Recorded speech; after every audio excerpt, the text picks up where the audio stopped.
Pour coupler sport et plaisir, rien de mieux qu'une balade en canoë-kayak.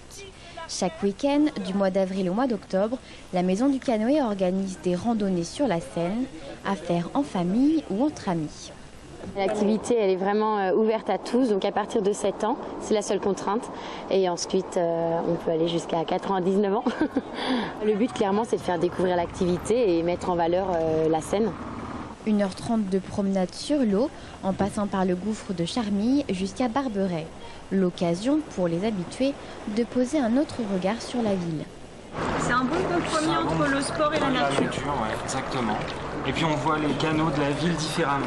Pas de prérequis nécessaires pour les débutants, simplement quelques conseils de base. On vous donne un petit peu les bases pour savoir pagayer avec une pagaie double, donc ça veut dire des pales des deux côtés.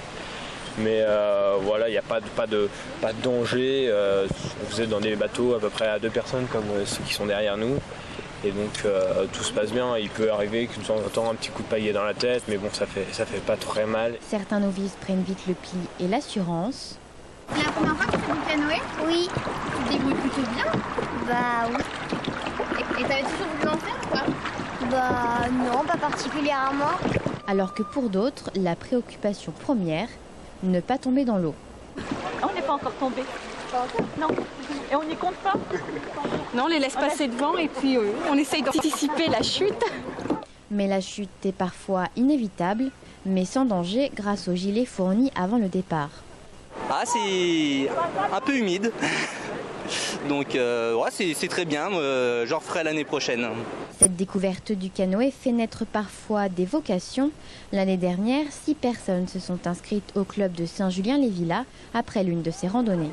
Ces balades qui sont ouvertes aux débutants sont d'accès très facile. On a des bateaux qui permettent de naviguer en toute sécurité, sans technique.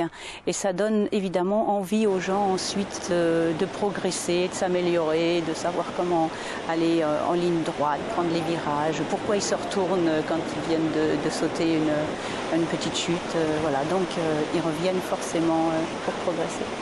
Et l'avantage du canoë, c'est qu'on peut en faire par tous les temps.